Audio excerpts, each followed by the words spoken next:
Good afternoon, everybody, and welcome to the Urbanism Awards Revisited. Before we begin, a reminder that we're recording this session for the Academy's YouTube channel. We'd welcome you to get involved with the session and participate by asking questions and leaving your comments in the chat box. Our chair for today, Tim Challans, will pick these up as the session goes on. And a plug for next week's session is taking place this time next week. We're looking at the Great Streets. Booking online now is open. And a quick plug for a big conference we have next week, which will be looking at landscape and urbanism. We have a fantastic list of speakers, some of which you'll see on the screen there. We encourage you to book for that session and join us, and join colleagues from the US and from Utrecht. Thank you to the Academy's sponsors. You'll all see there who have supported sessions much like this and other conferences we run throughout the year. This session in particular is sponsored by JTP. A big thank you to them for their support on this and for the Urbanism Awards for many years. They're a good organisation who have been supporting the Academy since we were founded by John Thompson. Thank you to JTP. And I'll hand over to our chair for today, who is Tim Challans. Tim, over to you. Hello everybody, wherever you're locked down. Neighbourhoods has always been an intriguing category because in some sense neighbourhoods are very hard to define. They have soft boundaries, and whilst they don't support a comprehensive selection of services or amenities or have discrete economies, they often make a significant contribution to the greater whole economically, socially and culturally. So neighbourhoods are generally cultural and social constructs, although they can be identified and are identified as zones for the purposes of planning and investment. However, in my experience, their most consistent feature is they're largely defined by the people who live, work and play in them, and often characterised by the strength of community involvement in their regeneration and social and economic development. The three neighbourhoods we're revisiting today all exhibit these characteristics. However, in Dublin and Glasgow, the principal development lead is the local authority, whereas in Sheffield, there's a community lead working in partnership with the city council. The time lags between our first visit and this revisit are very varied and very interesting. We first visited the merchant city in 2006, when it was described as the Greenwich village of Glasgow, an urban village with a metropolitan character and the centre of many cultural activities in the city. We visited the Grand Canal area of Dublin in 2013 when we noted a developing neighbourhood with a new high-value residential and business district that had been able to attract major international investment critical to the survival of Dublin and the Irish economy, bordered by a strong established Docklands community. And Kelham Island, Sheffield, was a worthy winner of the category in 2018, based on its continuing regeneration and strong local authority and community partnerships. When during the reassessment, I suggested that nothing might have happened since 2018, I was firmly put in my place. As we will hear in the presentations, all these great neighbourhoods are continuing to improve through the strength of their governance, their resilience, and the combination of community and local authority management and support. And we will hear from them in city alphabetical order. The Grand Canal Quarter Dublin is being presented by Deirdre Scully, who's the Deputy City Planner for Dublin City Council. Merchant City Glasgow is being presented by Ewan Curtis, who's Group Manager Neighbourhoods Planning and Building Control for Glasgow City Council and used to work on the Merchant City. And Kelham Island, Sheffield, is being presented by Ben Mcgarry and Bob Mcmenemy from the Kelham Island and Neepsend Community Alliance. So just before I pass over to them, to Deirdre, to start this process, I'd just like to thank my deputies in this exercise, Umbretta Remeche and Rosemary Bradley, who've given me a huge amount of support during this process, which has been quite difficult compared to in recent years when we actually visit places. So I'll hand over to Deirdre.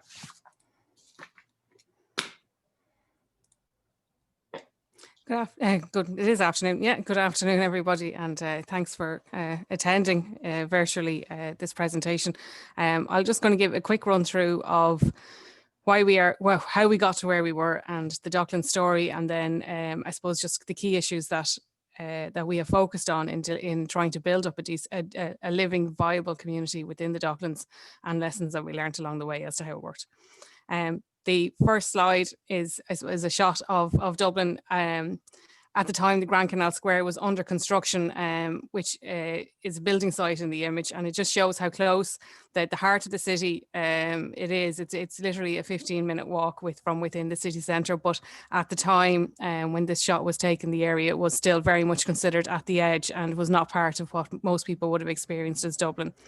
This is just a quick shot of the city. As the port, as it happened to most European cities, the port has moved eastwards into deep water and leaving the docks area as they were known, the traditional docks area, as slipping into dereliction throughout the 70s and 80s.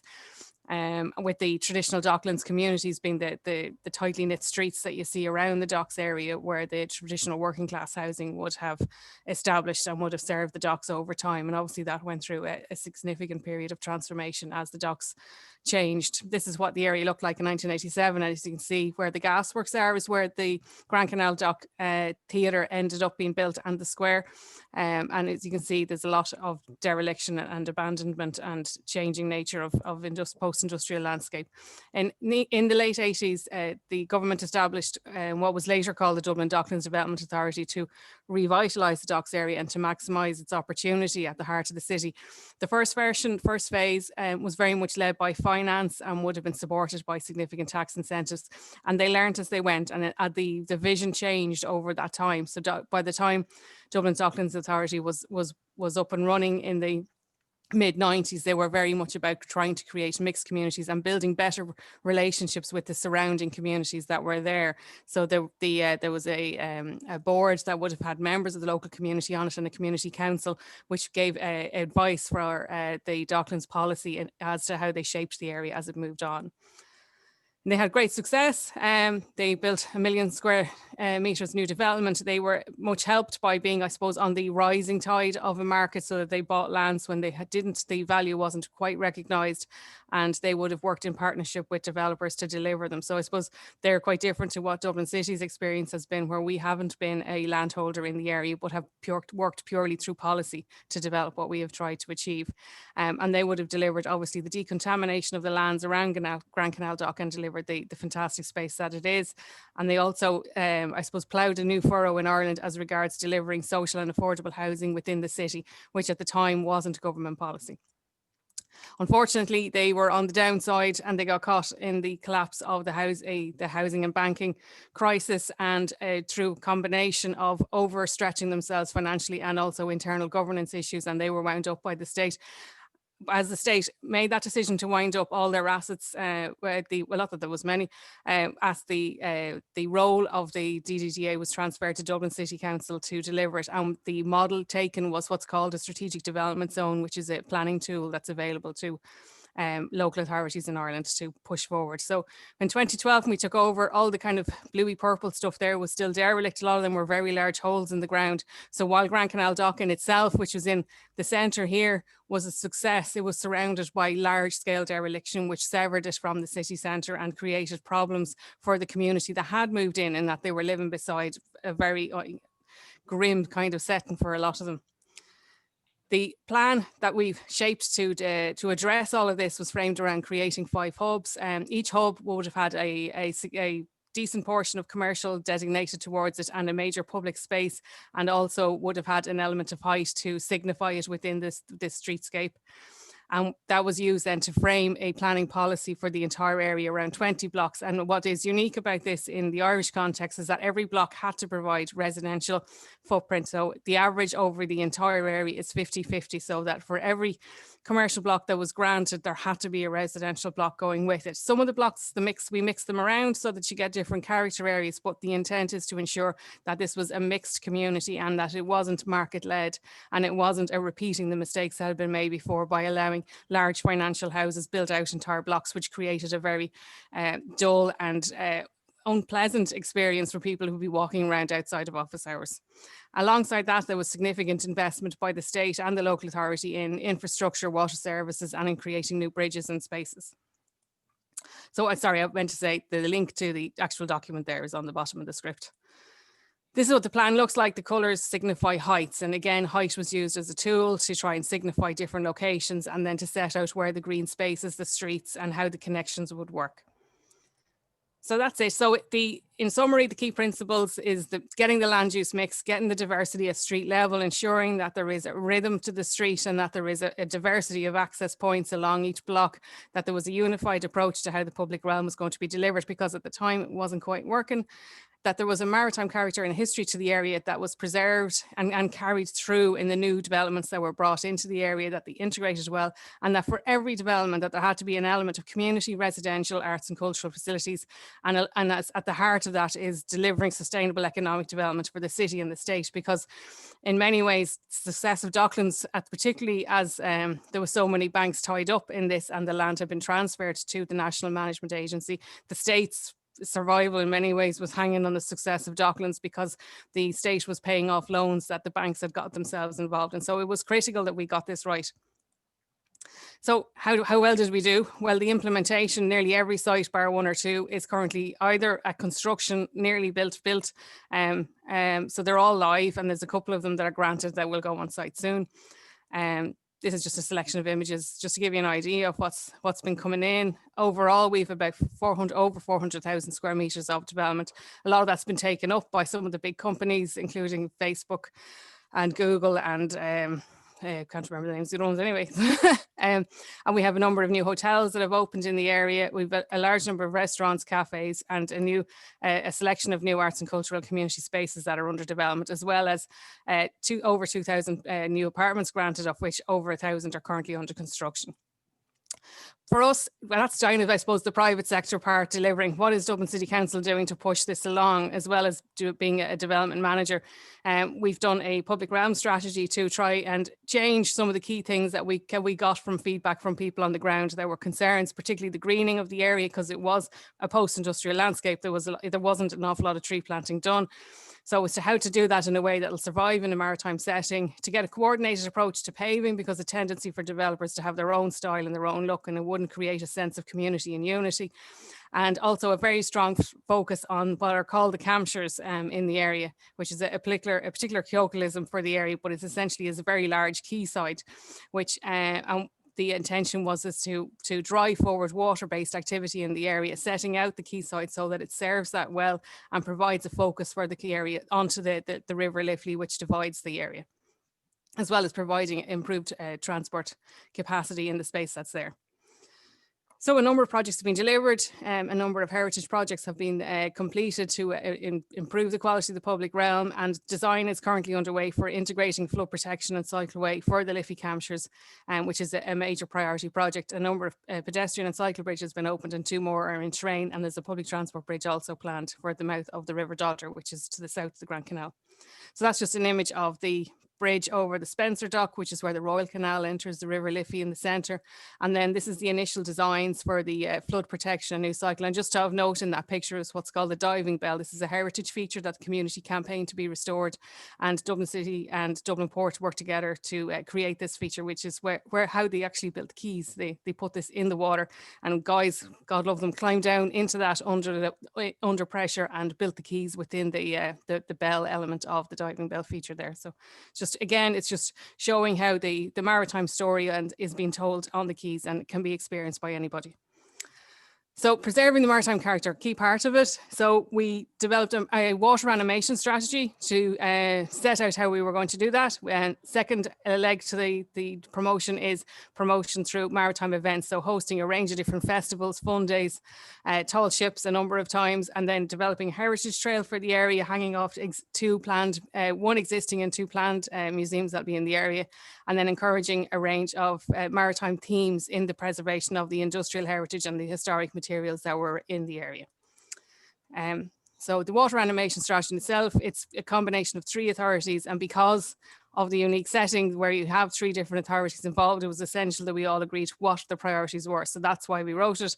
And it sets out simple things for how clubs interact with us as regards getting access to the water. It identifies where we will encourage activities and where we want to keep quiet areas, where we would like green areas, and where it is appropriate to put new vessels to tie up under license. So that's just a map of it. The colour coding shows the different priorities for each of the different sections of the water body. And this is one of the initiatives that's coming out of that, which is a whitewater rafting centre for George's Dock, which is an unused dock in the heart of the Docklands area. And then supporting culture and community. The approach we've taken is to ensure that space is reserved for community and arts within each of the developments. The planning tool, the SDZ that we have, is very strong in that we have an ability to lever in stuff above and beyond than would be normal under standard planning approach. And it also requires a heritage element in all large-scale redevelopment projects.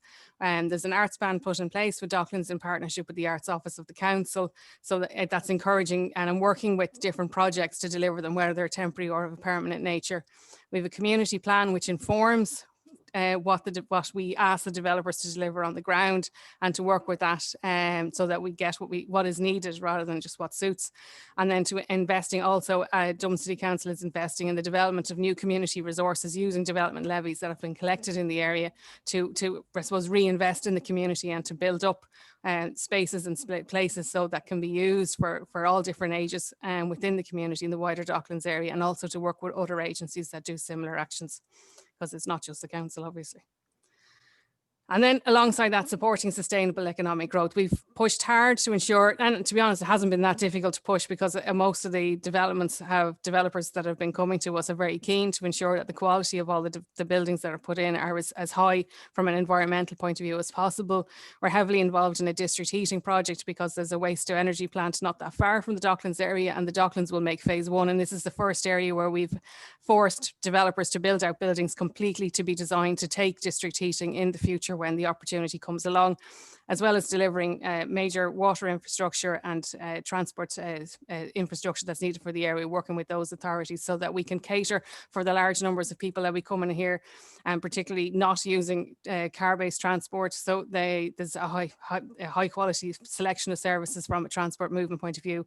And then we've also delivered a broadband network that's run and managed by DCC and is available to lease, again, supporting the high-tech approach that that Docklands serves. And also critically is working with the local employment offices so that local people are trained and given opportunities both in construction but also long-term, looking at the employers that are moving into these buildings so that there is a good connection, and that the people who live around Docklands benefit from Docklands in many ways, not just from having a range of services, but it actually provides solid quality employment to the community. So what did we learn?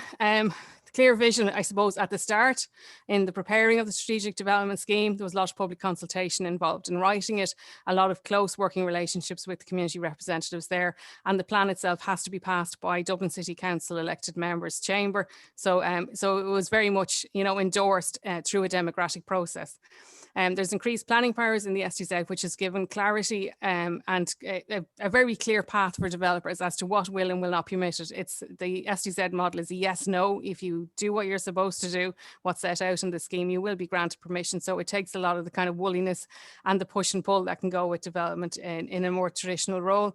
And I suppose what is critical has been that Dublin City Council from the get-go set up a multidisciplinary team in the Docklands office, in the former DDDA offices, to drive forward the planning scheme and to drive forward community engagement. And that has involved a mixture of community staff, management from the local authority itself, planning, architecture, engineering, all working together in a small team cohesively to try and bring forward as many solutions as we could. And as part of that was regular frequent meetings held in the Docklands office with all the different parts of the council, because Dublin City Council is a very large organisation with many different sections managing different resources. So critical to that was kind of like, we had a monthly infrastructure meeting. We always had the best quality tea and coffee and buns that you could get to make sure people came very important. So that people came down, spent the hour and a half talking about all the different projects, how they all interrelate, and to making sure that all of the issues that could arise over the process of delivery were resolved. And we worked hard at keeping good working relationships as well with the outside agencies, some of which sit on a representative body, to make sure that we were aware of what was happening and aware of any challenges that were coming down the road, and to keep the door open so that people talk to us, because essentially our role was as a development agency rather than just, I suppose, a more passive role as a local authority. And then a huge amount of emphasis was placed on supporting in community events, clubs and festivals, and promoting the area for maritime activity, because we see that as one of the key vehicles for developing a new neighbourhood. Because what defines Docklands is the fact that it has so much water body. It has 2 rivers, 2 canals and 3 docks, and all of those provide great opportunities for leisure, for engagement, for people to get involved in a rowing club, or even just to sit and enjoy other people doing these things. And that's the space where people learn to get to know each other and to mix and get involved, whether they're going in and using a local gym because they want to take part in the next dragon boat race or whatever it is. That's the space that people connect and get to know each other on a very normal level. And that's absolutely critical, so that Docklands becomes a bit more cohesive and less about those who've moved in as part of the high-tech world and those who are there because they have traditionally been there. So that's it in summary. I look forward to hearing any questions. Thank you very much, Deirdre. Dead on time as well. Brilliant. There you go. That's a wee pick at the end of the doc. I'll stop sharing now. Thank you. Thank you. Right. Excellent. We'll now move on to Ewan from Glasgow to present on the Merchant City. Right, thank you, and thanks for the opportunity to do a presentation on. I mean, I was involved in this in the dim and distant past about 14 years ago now. It doesn't feel that long ago, for the great neighbourhood in the Merchant City. Yeah, I'm just clicking on to the next slide. For those of you who don't know Glasgow very well, Merchant City is located in the centre of Glasgow. It's the kind of inner east of the city centre. It's really the historic core of the city, but in common with many historic cores of cities, and actually very similar to Dublin, it was the economic activity moved away from Merchant City, probably during 1960s, 70s, etc., leaving huge tranches of really quite beautiful, wonderful listed historic buildings and other sites vacant in their wake. But it is an area of the city that really is quite close to people's hearts. I think there's quite a lot of pride in Glasgow, and especially around the Merchant City. And really a lot of the regeneration was very much kind of led by some kind of key stakeholders, be it people like, I mean, we've got examples like Seamus McInnes, who opened up Gandolfi Fish Restaurant in quite a brave move at the time in the kind of 1980s, away from the main core of the city centre. Urban pioneers, Page and Park architects, Eldrin Cannon architects, who were heavily involved in the area, quite a lot of local developers in the area who took real pride in it and were quite creative and dynamic. City Council kind of supported this process as well. It wasn't top down at all. And that really attracted me into this, to the job when I started work with the Townscape Heritage Initiative, which is a heritage lottery funded initiative with City Council and Historic Environment Scotland. And really the council was working very much in partnership with all the developers, creatives within the area. And it was very much a kind of, we would step back role, or we would support role with infrastructure investment. So this kind of approach, I mean, I think you could almost say was the kind of initial 20-minute neighbourhood was being developed, where you could walk and cycle to all your needs. And this kind of approach of working in partnership very closely is a kind of model that we've been running forward within Glasgow, and I think it's a kind of precursor, for instance, to our, I think we've got a presentation next week in Argyll Street in Finniston, Great Street Award. This kind of approach is a kind of precursor to that. Now, to illustrate this more, I don't know if we just click on to next slide. We've got a short film. Now, this will cover a kind of quick retrospective of the area. We've done then a place review of the area, looking at how how the area actually works, and then looking at present and future. So we put together a quick film by my colleagues Emma and Sam that I hope you enjoy, and I'll just click on to just now. Thanks.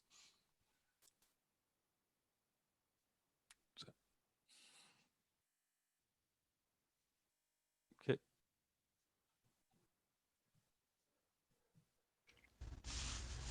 Merchant City was awarded the Great Neighbourhood Award in 2006 during a period of transformation for the area. This transformation featured the redevelopment of historic warehouses and infill development completing street blocks. This has resulted in mixed-use buildings forming the core of a well-connected, livable city centre neighbourhood. The reinvention of the area has continued in recent years. It's now an established residential neighbourhood with a plethora of bars, restaurants, cafes and cultural venues. The Merchant City is emblematic of a rediscovery of the core characteristics of the historic Glasgow street block. Buildings with an urbane yet human scale, contributing a variety of commercial uses and residential density. A recognition certainly that the municipal-led clearances and urban development of the 1950s and 60s had not delivered sustainable neighbourhoods. While previously the preeminent mercantile and commercial district of early Glasgow, the transformation of the Merchant City has occurred. The architectural legacy of warehouses and merchants' houses reflects a problematic association with the transatlantic slave trade nevertheless. A combination of pioneer entrepreneurs, architects and developers established themselves in the area. This led to the transformation gathering pace during the 1980s as partnerships were formed. Public-private partnerships provided the platform to revitalise warehouses that had been largely abandoned by manufacturers and wholesale markets that operated in the area. The warehouses and merchants' houses have been reoccupied with residential density to the upper floors of redeveloped warehouses and infill development completing the street blocks. Accompanying commercial floor space, primarily at ground floor, is now occupied by a wide range of independent businesses. A holistic place-based approach was taken by the planning authority. A flexible approach to the transformation of historic buildings to achieve residential density. Property letting strategy, taking a long-term view with creative uses encouraged, even where this involved forgoing rent initially. Partnerships between public agencies and private sector included the provision of grant funding to address conservation deficit. Coming on to the place review now, when we examined the Merchant City, we've utilised the place standard tool to focus on the core characteristics of successful places. The place standard has been designed by Glasgow City Council in collaboration with national partners including the NHS and Architecture and Design Scotland. These tools and innovative methods of engagement are currently being used as part of an ongoing consultation on the district regeneration framework for the Merchant City. It's hoped that the tool can be used to connect communities to the placemaking principle, which is at the heart of the planning system in Scotland. The area has an established residential community now, with a real connection and affinity for the area.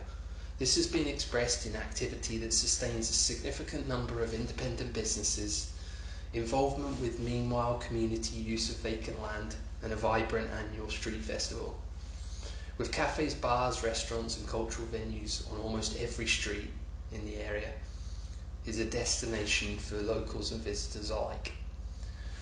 The core has a distinct public realm with the allocation of space favouring the pedestrian, with generous footway widths, limited vehicular traffic and on-street car parking. This was achieved by the dogged persistence of designers and architects who expressed in the urban design strategy for the area the need for coherence in design and materials as a key aim. There followed significant public sector investment in the public realm throughout the 2000s. This was supported by townscape heritage funding for repairs to historic frontages and commercial floor space, particularly to the south of the area. The streetscape is largely unique in the city centre, with cafes, restaurants and public life given space to spill out onto the streets. Future challenges are also highlighted by the place standard tool. More challenging is perhaps connecting the established core with its periphery. The place standard analysis highlights that there are considerable challenges with connections between the core and its periphery. High Street and Trongate are key routes dominated by cars and buses that create a barrier to neighbouring areas. Vacant and derelict land further divides the area from established and emerging inner east neighbourhoods of Denniston and Carlton Barras.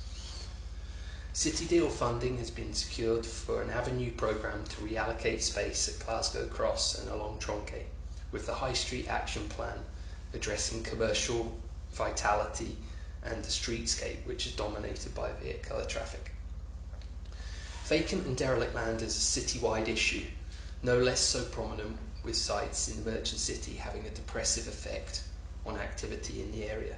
The place standard analysis has identified that there are tensions for influence and a sense of control over the future development of vacant sites, with community aspirations for green spaces. Glasgow City Council, on the other hand, has aspirations for these sites to be developed, and given their size, they offer significant potential for new residential and commercial development. It has also been recognised that despite the revitalisation of much of the city centre, the residential population has not grown as fast as other comparable cities. The city centre living strategy highlights the need for greater density and improved facilities to attract families into the area. In the intervening period, there's been an emergence of a temporary urbanism, with meanwhile uses at numerous sites designated for development. These include Greyfriars Community Gardens, publicly accessible green space at the Technology and Innovation Centre, Barrowlands Park.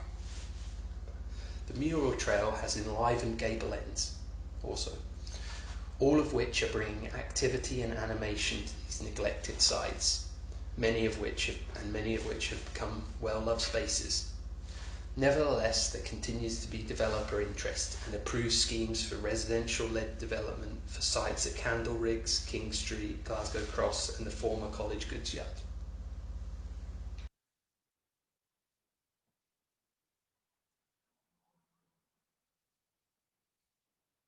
Thanks very much for that. I hope you found that interesting. I actually thought it is quite interesting, the story about the temporary uses that were put in place. I know when I first started working the Merchant City Initiative, I was very much wanting to see a complete and finished Merchant City to walk away from. But really that was kind of missing the point, that the temporary stuff, the kind of tactical urbanism, I think the phrase is, I think was every bit as important. And I think that that's really kind of the essence of the Merchant City, that there's always kind of creativity, things happening, and it's a space for things to happen. And I think it's always emerging and changing, but it is quite a resilient area. And I know that's being tested, especially just now. So I would be eager to hear anything, any kind of thoughts that you may have in that through the kind of questions and answer session afterwards. So happy to take any questions when it comes up, but I hope you did find that presentation of interest. Thank you. Thank you very much, Ewan. And it was very interesting. Thank you. We're now going to move on to Kelham Island. Ben and Rob from the Kelham Island and Neepsend Community Alliance, I hope. Yeah. Yes.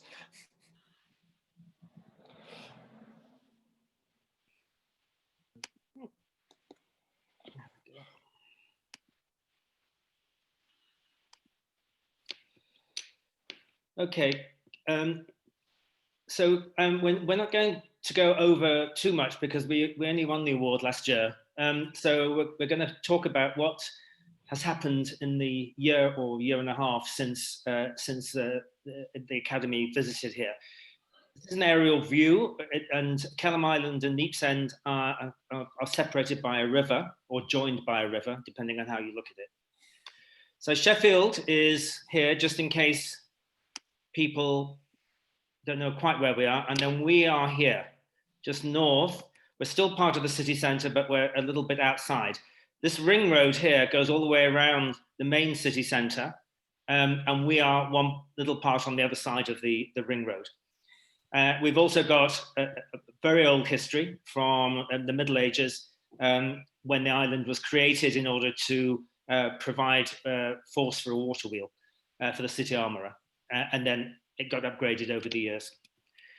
So this is the city plan of different quarters of the city. And ours is, as you can see, is in the top, but on the other side of the ring road.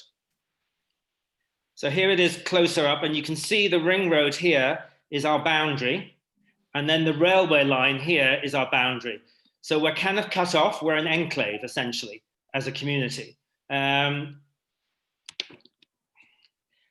we did a small video, drone video for our neighbourhood plan. So I'll just play that for you. Oh, wait a minute. Take that off. There we go.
Okay, so that gives you roughly an idea that we are an inner city district. We have probably over 5,000 people, but that only happened in the last 10 or so years. So most of the developments, and there are about 27 residential developments here, mainly apartments, lots of them in refurbished places, such as here. Oh, wait a minute, I haven't got the right pen. Here, this was an old factory, and this is the first conversion on the island into lots of apartments, in fact. And then there are new builds as well.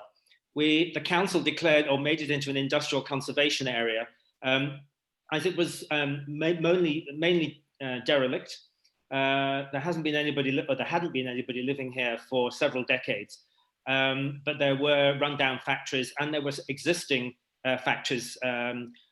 We have probably well over 150 independent businesses here of all sizes, but mainly smaller businesses and mainly independent.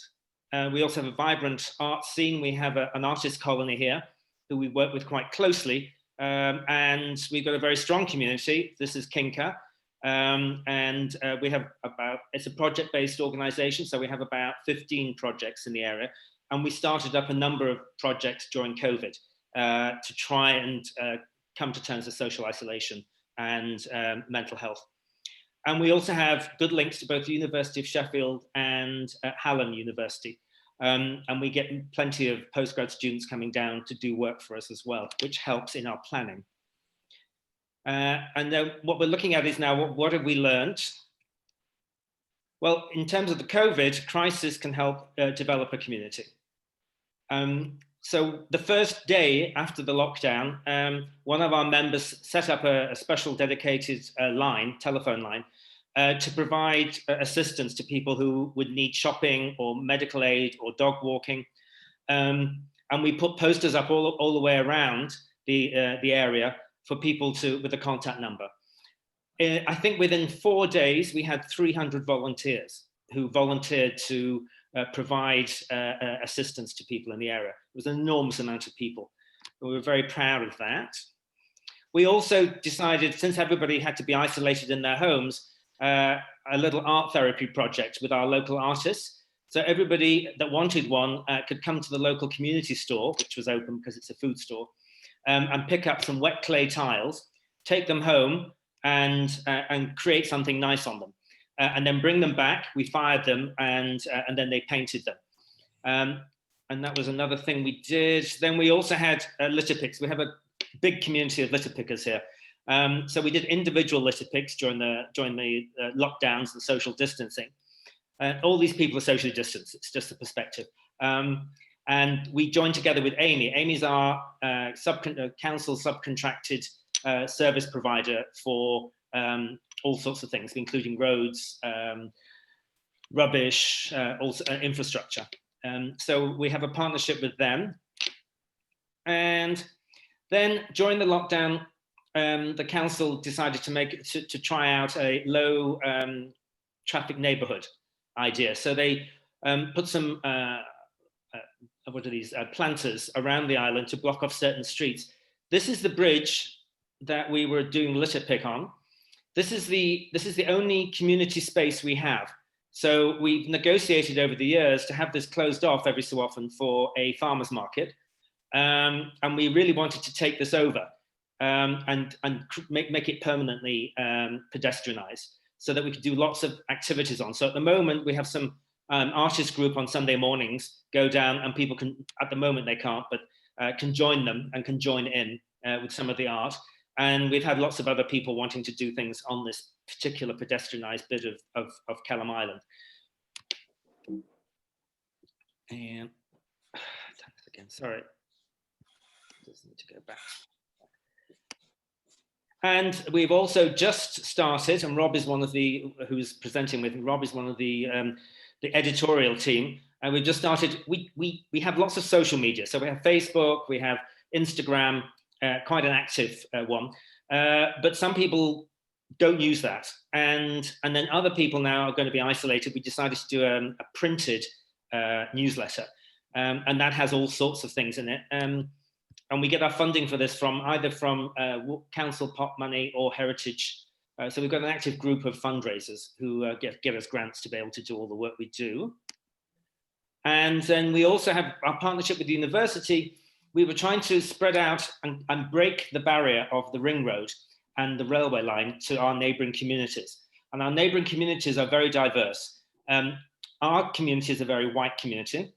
Our neighbouring communities, one of them has at least 48 languages. And so we wanted to try and intermingle and try and percolate a bit with cross communities. So we worked with the University of Sheffield and Zest, which is the community centre in our neighbouring community, to pull together an archaeology project. Initially, that was going to be face-to-face for children, but because of COVID, we had to go online. So the university developed an app for us, which then the kids could download, and they could. It's got lots of maps that overlay on it, and you can look at the history of your street where you are through 100 years or 150 years or 200 years. And you can also upload images of things that you think are important to your heritage or to your community. So it was a two-way street thing that we did with the university.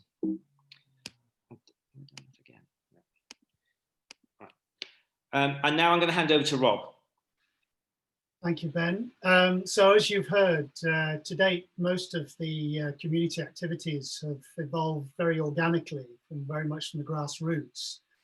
Very successful they have been. But recently, the Community Association has looked to supplement these organic activities with some limited forms of formal representation to develop our neighbourhood. And these are proving positive, so I'd just like to share a couple of examples. The most obvious example is we formed a neighbourhood forum. So a statutory body formed to develop a neighbourhood plan for Kelham and Neepsend. This is to give us a stronger voice, obviously, for the community in all forms of planning matters. And it's a coming together of residents from the community, but also very much the business community as well. So it forms a broad spectrum across. Thanks, Ben. More specifically, just come back, yeah, thank you. More specifically, the formalised process of neighbourhood planning itself, the reaching out and engaging with the planning authorities, the developers, and actually a multitude of local interest groups in that very prescribed fashion of a neighbourhood plan has very much improved our ability to be heard. Many of these stakeholders are now seeking us out for consultation and dialogue, rather than us having to solely chase or lobby, as was formerly the case. Thanks, Ben. Finally, the formal recognition of winning the Urbanism Award in 2019 for Kelham Island has proved a very kind of positive fill-up for the area. Not only did it put us on the map to some extent, it also improved, I think, the confidence amongst ourselves as a community that largely we were on the right track. And more importantly, it improved the confidence amongst others to back and to invest in the area with new businesses and new housing development. So much needed. Final one. So in conclusion, the last 12 to 18 months for us has been both exciting and challenging, but we continue to learn and adapt and develop and grow the community in Kelham Island. So on behalf of Ben and I, thank you very much for giving us the opportunity to share our updated story. Thank you, Ben and Rob. Oh, how do I do this? Hang on. Yeah.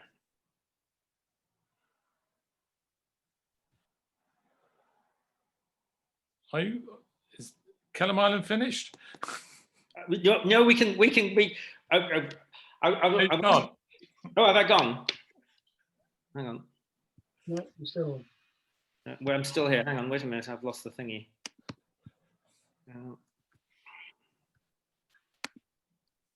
As Ben's lost his thingy, I can say that we have finished our presentation. Thank you. Well, I hope Ben finds his thingy, and perhaps we should move on.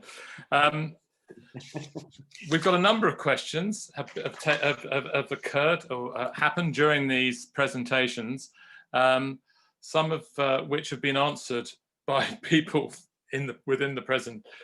whilst presentations are going ahead. But I'd just like to ask one general question, just to get things moving. All the three areas we've looked at are key recreation and cultural destinations for visitors and locals in their respective cities.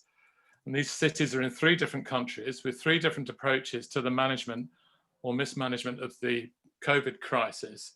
I just wonder, how strong is their economic and social resilience during the pandemic? Rob, shall I kick off? Yeah, go on. Yeah, I mean, it is a real worry because a lot of the ethos of the merchant city and businesses in the merchant city very much predicated on sociability and people being close to people. You've also got the university, which was close by with all the students. So that really is a real concern just now. I mean, as you know, in Glasgow, we're tier 3 lockdown, which is basically one small level before a kind of full lockdown with bars, cafes, restaurants shut. So they are all really struggling. I would say on the other side of it, though, there is quite a strong residential community within the area. And people have been kind of taking back their space, if you like.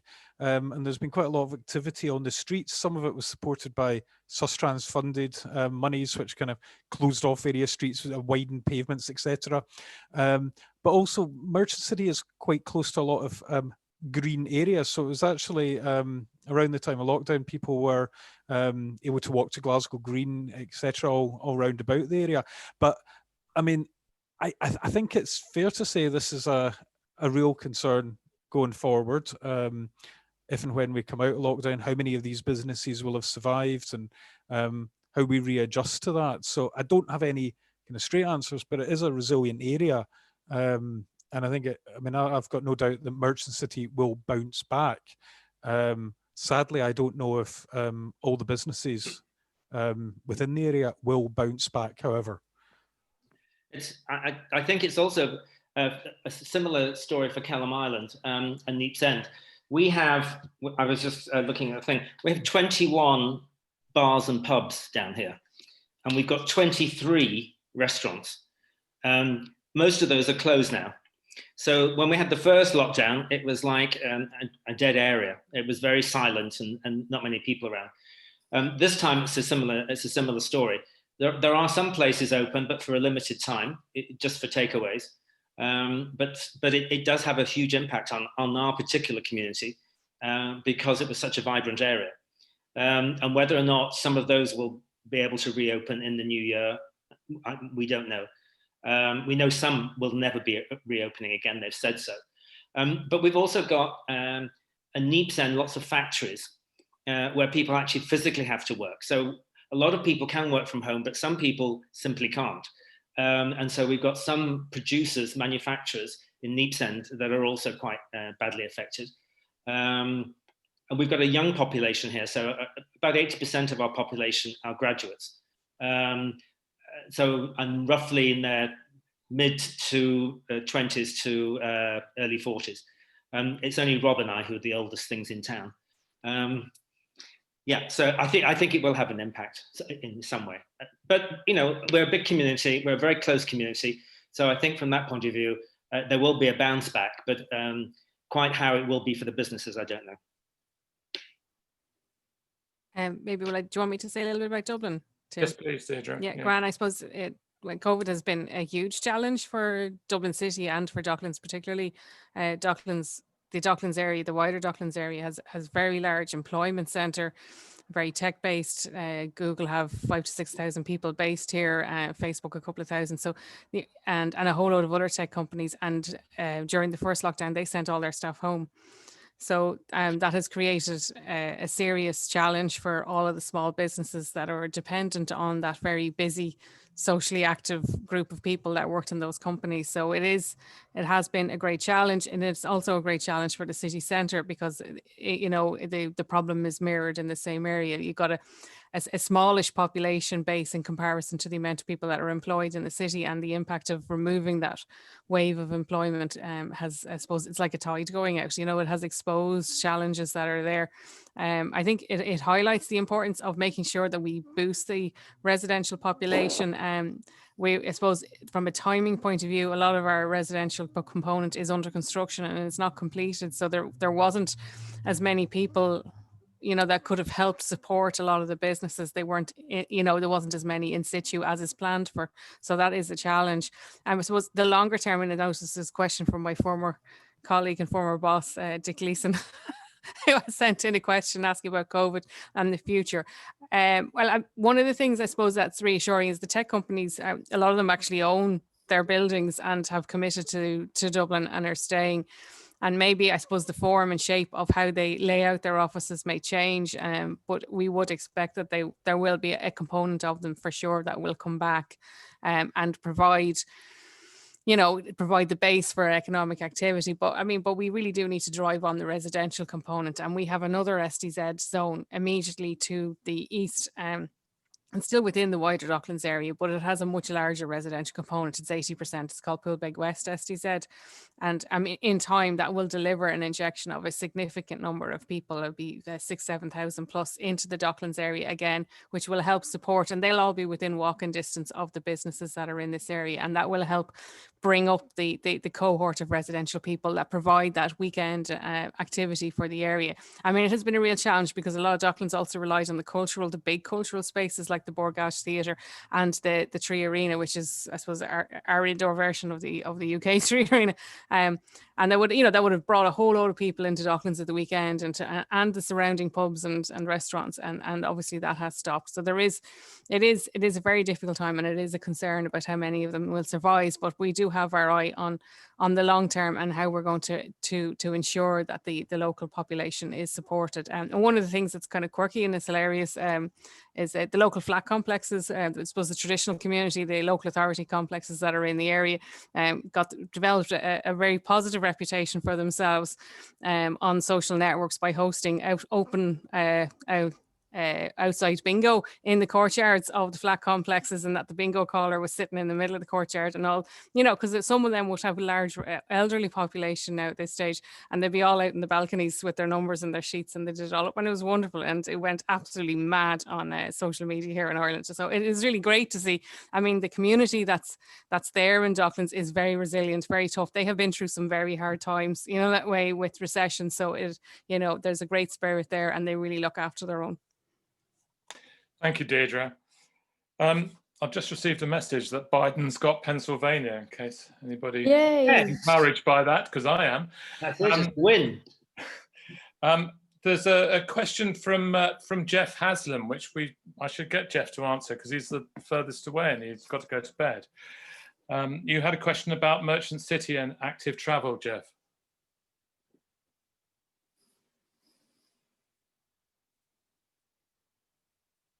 Are you there?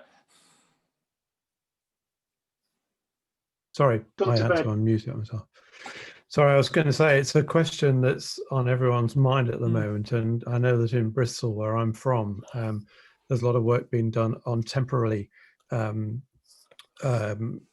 excluding traffic from streets, making more space for cycling and walking, and actually bringing forward cycling strategies we didn't even know they had in the bottom drawer, which has been very exciting for Bristol. And there's been a very well-organized backlash from the motoring lobby, interestingly.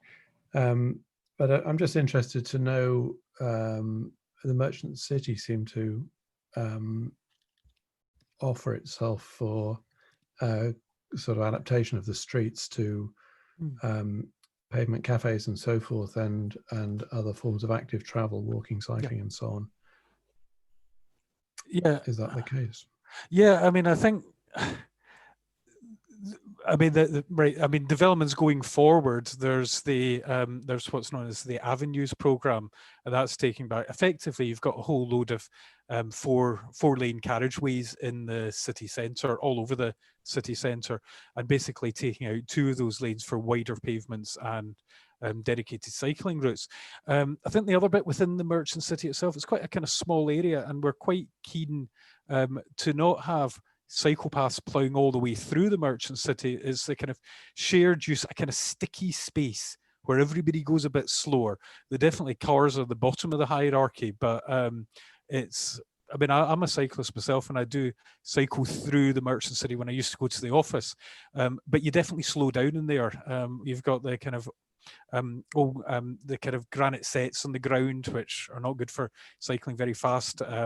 There's people walking around who are more likely just to walk onto the carriageway. So it's really is that kind of you'd have a neighborhood where everybody's a bit kind of slower moving around, that the predominance is that people are there to kind of walk and enjoy and preamble, if you like.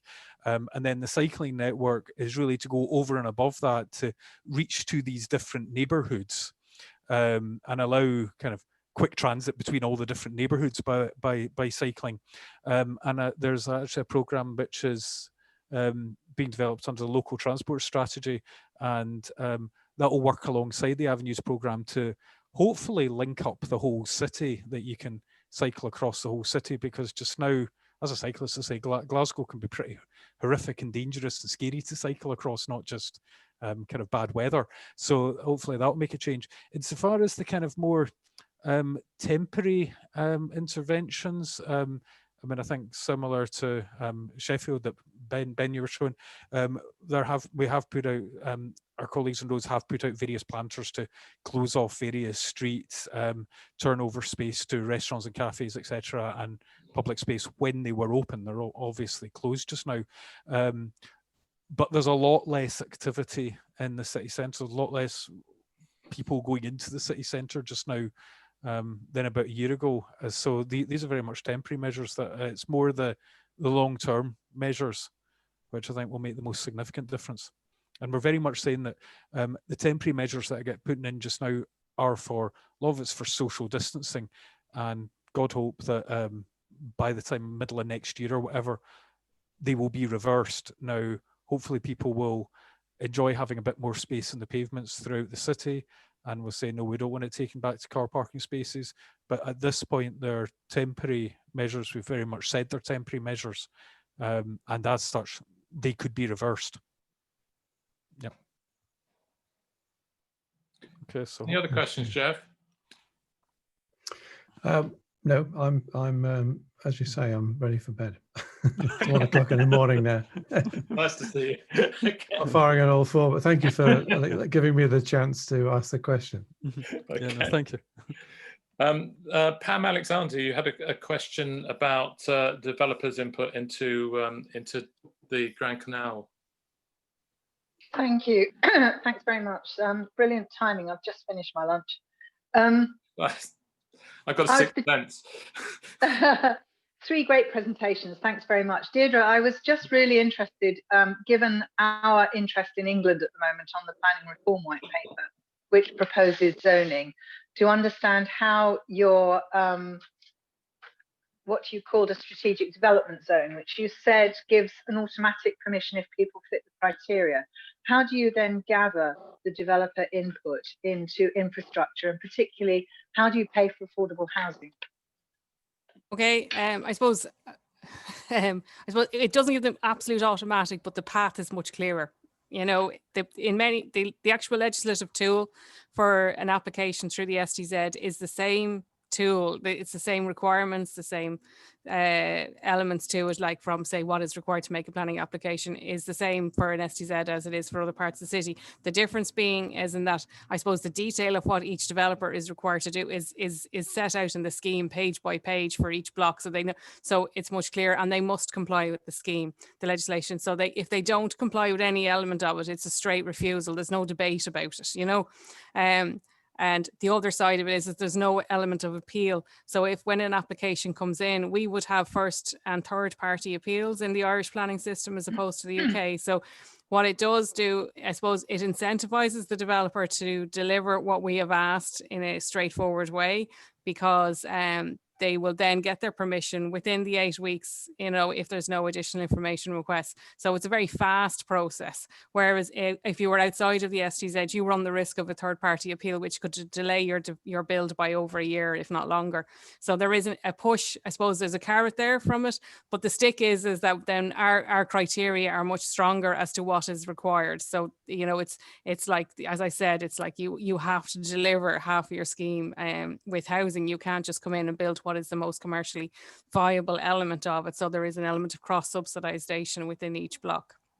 So the other side, sorry, just to ask, does each block set out its own requirement then for cross subsidy for infrastructure, community facilities, affordable housing? Is that all within the strategic development zones designed? It depends, I suppose, on the pieces. Say for the blocks aren't that large, you know, that way they're kind of traditional urban blocks. So it says you have to provide, say, 20% open space, or there's a pocket park in your block. You have to deliver that. You have to make a pedestrian connection from the east to the west through your block with using high quality public ground. So I suppose that type of surface stuff they do. On top of that, they have to pay development levies, which are the same for all of the city. But there is a clear plan in the SDZ then as to what the development levies that are collected will be spent on. So in reality, we are spending way, way more money than is going to be ever collected. But that's because the council is very conscious of the long game here. The success of the area will generate rates for the city, which will provide an ongoing revenue stream, which means that we will then have the resources to invest in the wider community in Docklands and in the wider city in other areas that need it. So it is, for us as a council, we'll spend the money to get this right, to make it work, to make it economically attractive, so that, it provides a secure base for investment. And that's critical. As regards the likes of water services and transport, they're actually national bodies that deliver those, except for surface water, which remains with the local authority. So developers have to pay a connection fee to Irish Water, which is quite significant now because it's been remodelled and it's now bill based as well. So it's no longer levy based.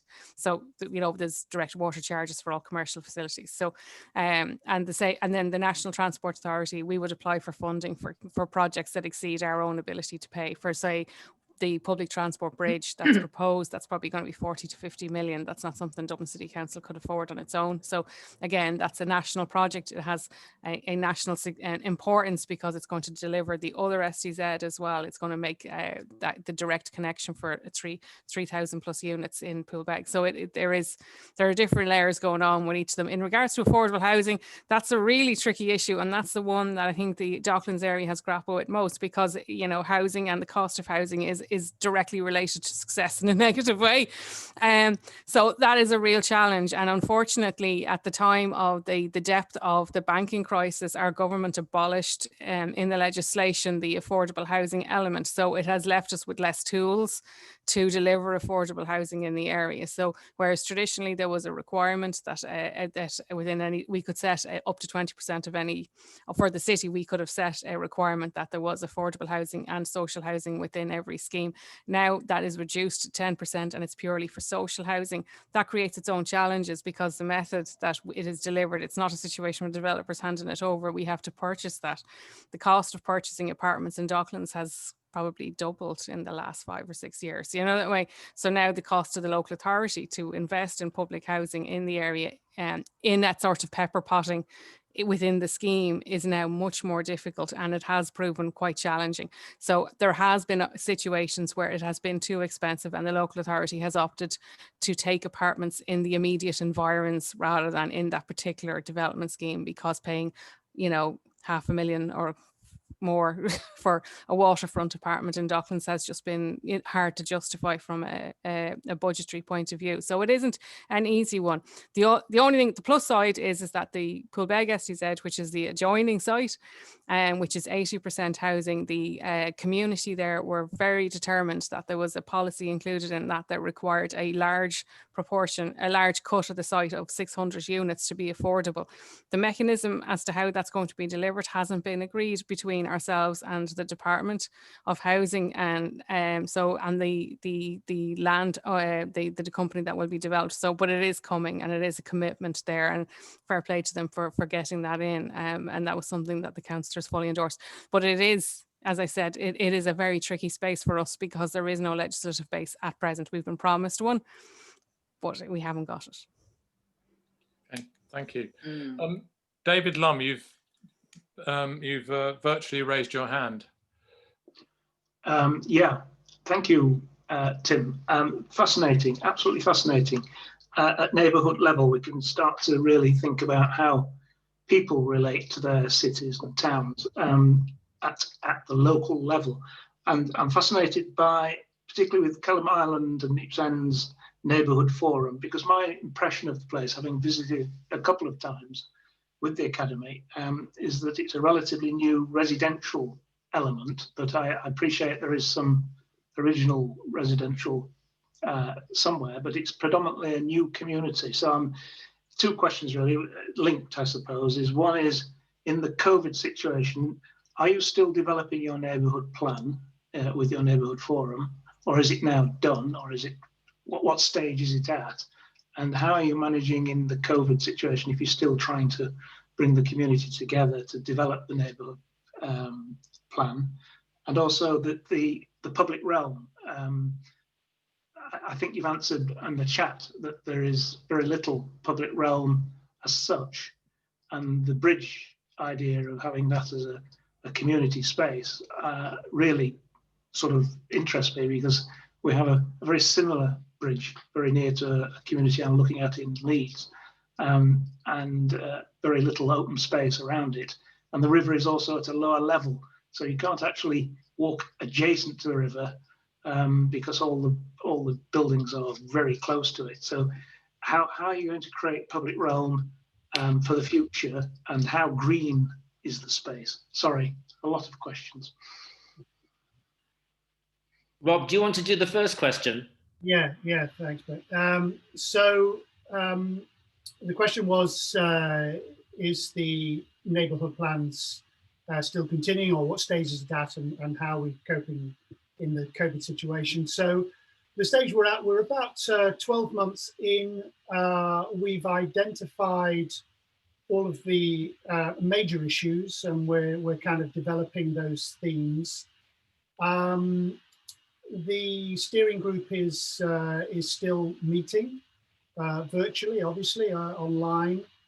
So we're still progressing the work that we're working around these themes. So we have themes around the green issue, we have themes around business, we have themes around transport, and we have themes around heritage, arts and culture, which obviously is particularly critical in Kelham. We've already had one public consultation, which we did thankfully before COVID was here, which was last year. And we're now starting to think about the next one and going back to everyone in the neighbourhood. Obviously, that will be a big challenge if we are still in some form of lockdown. But we don't yet have the solution, but we're talking about ways in which we can do that. So yeah, I think that's about where we are. Yeah, I think also just to kind of, we've produced a document that was required from the consultation, because we did a number of different, they were done in different places on different themes. And I think some of the work we're going to be doing now, or at least Rob is, and the others, is to look at some options. So if we can't have discussions in a public meeting, can we put together a kind of smorgasbord of options that people can then look at and comment on, so that we get some guidance with some visuals and some ideas around that. And we've got we did have, I don't know whether we still have, we have some students from the architecture department at the university who were going to come down, postgrads, who were going to come down and help us with various things. I think that's all in disarray at the moment, but normally we would probably get a bunch of bright young things coming down and doing some of the legwork on that for us. On the bridge, so yeah, because this was really not a residential area, it hadn't been for a long time. So it was mainly seen as somewhere to get across. To get from one part of the city to the other part of the city. So we do have a number of bridges. So, and when the council closed off the bridge, there was a great kerfuffle about it from lots of the motorists, primarily, that they would add another 3 minutes to their journeys and all sorts of things. And so we kind of mediated a bit around that, and then it's all died down, and now everybody loves it. Well, not everybody, but the majority of people love it. Now they've got used to it. They've worked out their routes, and the ways around it. I think we will probably get a consensus on the bridge. We are, as an association, both Rob with the Neighbourhood Forum and us with the Community Association, we probably recommend that we keep the bridge closed, permanently pedestrianised. We had a virtual meeting, I think a week or so ago, with the people who would be in charge of that at the council. And they were very keen to support it, except they don't have a lot of money. And so what they don't want is the planters. They want to actually dig into the ground. Yeah. And I know Simon Ogden is here as well somewhere on the chat. And Simon works very closely with us. And Simon's responsible for the Greater Green Project coming down from Castlegate to Kelham Island. And so he set up a meeting for us with the people responsible for that, to try and see what were the possibilities of us extending that across Kelham Island. So it's a work in progress. Fantastic. Music to my ears. Well done. Good luck with it. Thank you, David. And everybody else. Steve B, you had a question on the river as well, didn't you? The opportunities of the River Don running through Kelham Island.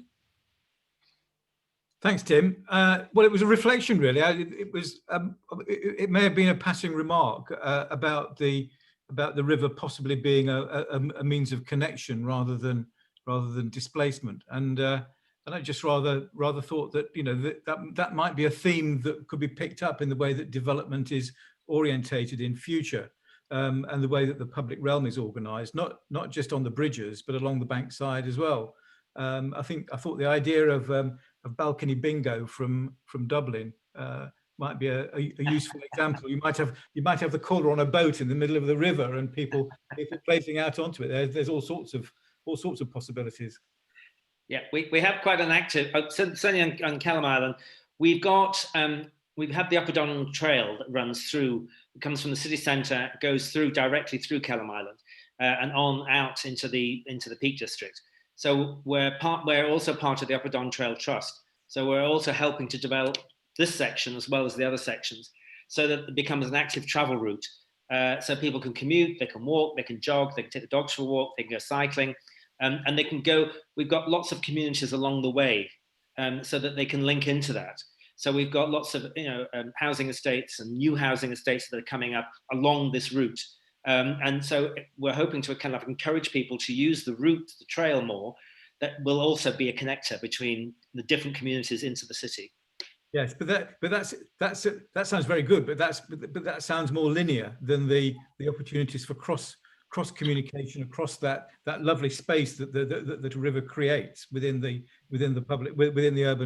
urban context. So it'll have to be balcony bingo. And violin. And the Boris Bridge. Oh yes, we're actually about to build another bridge, a new bridge. Oh, wow! Think of the Peace Bridge. Think of the Peace Bridge in Derry. Yes, it's not quite as glamorous as that one, I don't think. No. It's a small pedestrian bridge which will connect the island, which is an island, to the next residential neighbourhood, and that will be another connector for the Upper Don Trail. And that's we've secured the money for that, or I should say Simon Ogden secured the money for that. And we've been in lots of discussions with the developer, the local developer. And we used some of the levy, the development levy, the council did, to actually finance the bridge. Yeah. Thank you, everybody, on that one. Let's get on with the bingo. From Ian Roberts in Manchester, you had a interesting question about the meaning of temporary use in Glasgow. Yes, hi there. Yeah, it just seems to me, I mean, certainly in Manchester, I think in a lot of other places, when people talk about temporary use for sites, it almost always seems to mean surface car parks. Yep. I just, and sometimes not so temporary surface car parks either. I think there are temporary ones that have been there for years and years. I just wondered, that was the case in Glasgow from the presentation. Is that right? And if so, how has Glasgow avoided that? Yeah. I mean, to be honest, there are a couple of the sites have ended up as surface level car parks for, I think we've got one of them, the King Street car park, which now does have a scheme coming in. And it was meant to be a temporary use for a couple of years. They went to court and they've now got kind of permanent permission for it. And surface level car parks in a city centre make quite a lot of money. So it does stymie development. I think a lot of the kind of stall spaces that we were looking at, there was land holdings by the university and Scottish Enterprise and kind of public bodies, if you like. So we had an element of control. I think there's also a further element of control that within the main city centre designated areas, there's a very strong presumption in the planning legislation against any surface level car parks in the city centres. You just really don't get permission for it. And we could, I mean, there was one of the examples being the Barrowland Park site, which is just out with the Merchant City area, but just immediately to the east. And I was involved in lengthy discussions with the private owners of the site. And aside from the planning legislation side of things, there was a bit about the roads that you can't actually, kind of access from the roads, and we make it very, very sticky. And there was a wee bit of the do you wish to embarrass yourself by creating a crappy temporary car park? And Glasgow's quite a small city, and everybody will know that such and such developer created this horrible space on the run up to the Commonwealth Games. So I wouldn't quite say shamed into not going for temporary car park, but there was a kind of reputational bit. So he was kind of signed up. And I guess the other one, which we do have, we run a scheme called the Stall Spaces scheme. I don't know, there's some other cities have it, where we have small grants which are open to local communities. And our grants are up to about £3,000. And it's kind of local community organisations, housing associations, the like, who then take forward doing kind of temporary stall space type work. And I think, and this is one of the ones that I found quite interesting, was the Greyfriars Garden one. That was the enterprise company owned that site and were developing offices on it. They've been about to develop offices on it for about the last 15 years now. So the kind of difference between temporary and permanent starts becoming quite blurred. So yeah, I think we do have quite a few nasty surface level car parks, but I think in essence, the planning legislation and the strategic development framework for the area says no to that. So that's one of the main kind of, if you like, sticks against it. Thank you. Andy Borrell, you had a provocative question about why merchant cities has taken longer to get to its current state than Dublin has. Yeah. Andy. I wouldn't say ours was that rapid now, I have to be honest, considering it started in the 80s.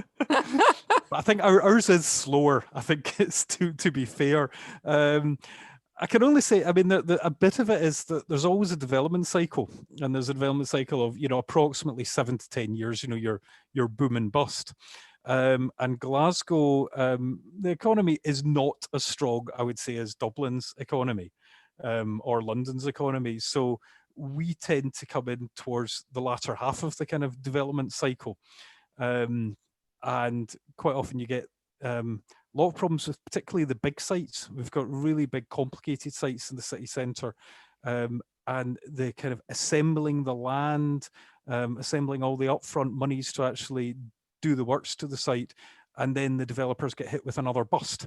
So I think a lot of it's down to that.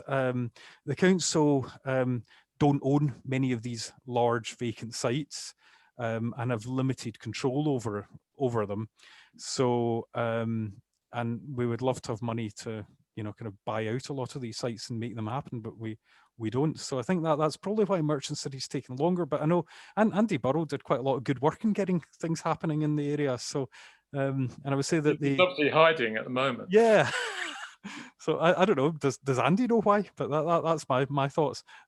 But maybe I might just to build on what you're saying, there are elements there, and we have had the mirror opposite. That way, one, Dublin City doesn't have the great shipbuilding industry legacy that Glasgow has. So the scale and extent of our Docklands is much, much smaller.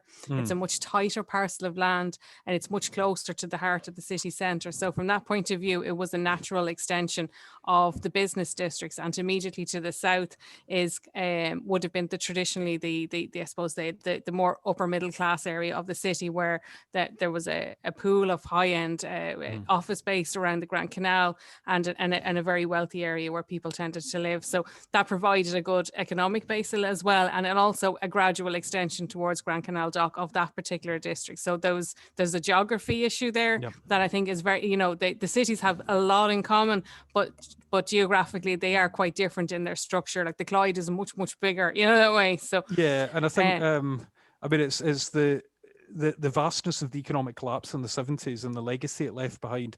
Plus, I mean, the council, to its shame, had this massive motorway road building programme and bought out a whole load of sites around the inner ring of the city, demolished them, and then they've never actually come back. So, I mean, Glasgow, I think within the surrounding area, we're about 40% vacant land at one point. It's massively down in where it is now.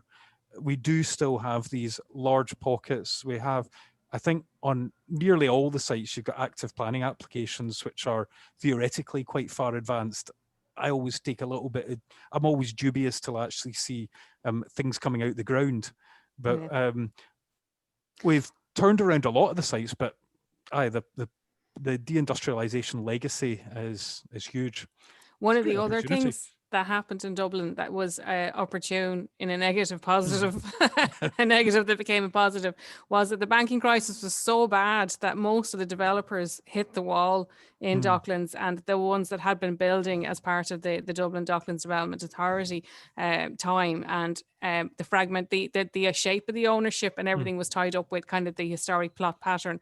So they all collapsed and their loans had to be rescued. So as a result, the ownership of the land fell to the National Asset Management Agency, which was basically buying out the bad loans from the banks. So we had this peculiar situation right when our scheme was just being made of this, an arm of the state, or albeit a financial arm of the state. You know, it didn't have, you know, it had a particular reason to operate, was to basically get all the money back that the state had lost. But what they did do is they consolidated ownership into the blocks, and they disposed of it in development agreements, which tied they maintained an interest in some of them, so they had a say in how they were developed and how they were designed. So it made a huge difference, because one, it removed the infighting that would have happened in some blocks where maybe you had 2 or 3 owners involved. So it did bring a clarity and a sense of purpose, in that there was a state body behind there basically saying, we believe in the overall scheme and we want to assist and deliver it. Now, I would be, you know, that worked really well for a while. And then, to be honest, as the money issue, as the land became more and more valuable, it became a little bit less of, you know what I mean? The land got disposed. Now it went into wind down mode, and it was less committed to being a kind of playing a hands-on role. But particularly at the start, and that made a huge difference in moving it along. And again, as you said, ownership makes a big difference. Yeah, I think also sorry, I don't want to no. But because it's a lovely argument, but we're running out of time, and Andy Burrell's put his hand up. So Andy, have you got a view on this? This could be the last point to be made today. Well, that's a bit frightening, but thank you anyway, Tim. No, thank you very much, Ewan, and everyone. And I've attempted in my past to get hold of more sites in Merchant City and in Kelham Island and failed.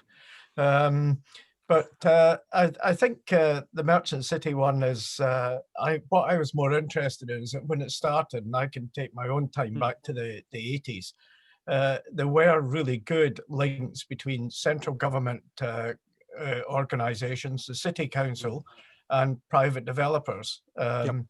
Now, they only lasted for about 5 years. I mean, we did a scheme there called Ingram Square, which was one of the first ones.